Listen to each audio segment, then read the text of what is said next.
السلام علیکم، آپ دیکھ رہے ہیں Sameer Raza Khan official YouTube channel. ہم آپ کی خدمت میں حاضر ہیں۔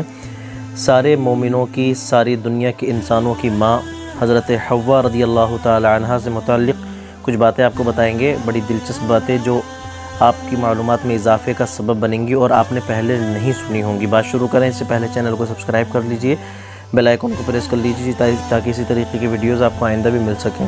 ساری انسانوں کی ماں حضرت حوا رضی اللہ تعالی عنہا یقیناً ہماری بھی ماں ہے، تو ان کے تعلق سے ہمیں معلومات ہونی چاہیے۔ چلیے چند سوالوں کے جواب ان کے بارے میں دیتے ہیں۔ پہلا سوال، حضرت حوا رضی اللہ تعالی عنہا کی پیدائش حضرت آدم علیہ السلام کی پیدائش کے کتنے دنوں کے بعد ہوئی؟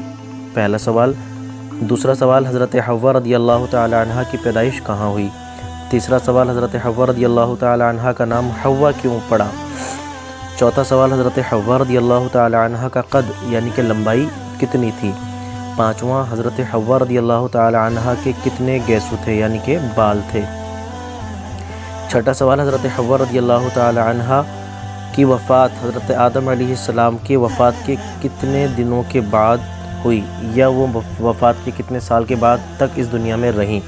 ساتواں سوال، حضرت حوا رضی اللہ تعالی عنہا کی عمر کتنی ہوئی؟ اور آٹھواں سوال، حضرت حوا رضی اللہ تعالی عنہا کی قبر شریف کہاں ہے؟ تو چلیے ان سارے سوالوں کے جواب آپ کو دے دیتے ہیں۔ حضرت حوا رضی اللہ تعالی عنہ کی پیدائش کے بارے میں پہلا سوال تھا، تو حضرت آدم علیہ السلام کی پیدائش کے ایک ہفتے کے بعد دوسرے جمعے کو حضرت حوا رضی اللہ تعالی عنہا کی پیدائش ہوئی۔ تفسیر نعیمی جلد نمبر 1 صفحہ نمبر 313۔ حضرت عبداللہ ابن عباس رضی اللہ تعالی عنہ اور حضرت ابن مسعود رضی اللہ تعالی عنہ آپ کی پیدائش کی جگہ کے بارے میں ارشاد فرماتے ہیں کہ حضرت حوا رضی اللہ تعالی عنہا جنت میں پیدا ہوئیں۔ یہ دوسرے سوال کا جواب ہے، وہ کہاں پیدا ہوئیں؟ تو وہ جنت میں پیدا ہوئیں۔ سیدنا آدم علیہ السلام ایک دن سو رہے تھے کہ ان کی پسلی سے ان کو پیدا فرمایا گیا۔ تیسرا سوال تھا کہ آپ کا نام حوا کیوں ہوا؟ تو اس کا جواب ہے کہ آپ کا نام حوا اس لیے ہے کہ یہ لفظ حی سے بنا ہے، جس کے معنی ہے زندہ۔ چونکہ آپ زندہ انسان حضرت آدم علیہ السلام سے پیدا ہوئیں، اس وجہ سے آپ کا نام حوا رکھا گیا۔ یہ کہ آپ ہر زندہ انسان کی والدہ ہیں، اس لیے آپ کو حوا کہا گیا۔ یا لفظ حوا عود سے بنا ہے، جس کے معنی ہے سرخی مائل۔ چونکہ آپ کے آپ کے لب و عین سب کا رنگ سرخ تھا، اس مناسبت سے بھی آپ کا نام حوا رکھا گیا۔ چوتھا سوال تھا کہ آپ کی لمبائی کتنی تھی، آپ کی ہائٹ کتنی تھی؟ تو آپ کا قد مبارک 60 ہاتھ تھا، یعنی کہ 60 گز لمبائی تھی۔ تفسیر نعیمی جلد نمبر 1 صفحہ نمبر 313۔ اور اس کے بعد ایک سوال یہ تھا کہ آپ کے کتنے بال تھے، آپ کے کتنے گیسو تھے؟ تو اس کا جواب ہے کہ آپ کے 700 گیسو تھے، 700۔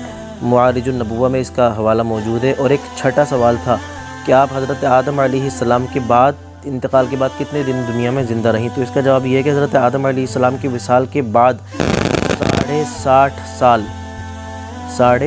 سال زندہ رہیں۔ اور ایک آخری سوال یہ تھا کہ آپ کی عمر شریف کتنی ہوئی؟ تو آپ کی عمر شریف 997 سال ہوئی۔ تفسیر نعیمی جلد نمبر 1 صفحہ نمبر 313۔ اور ایک آخری چیز یہ کہ آپ کی قبر انور کہاں ہے حضرت حوا کی؟ حضرت حوا رضی اللہ تعالی عنہا کی قبر شریف جدہ میں ہے، جدہ شریف میں، جو کہ عرب میں ہے۔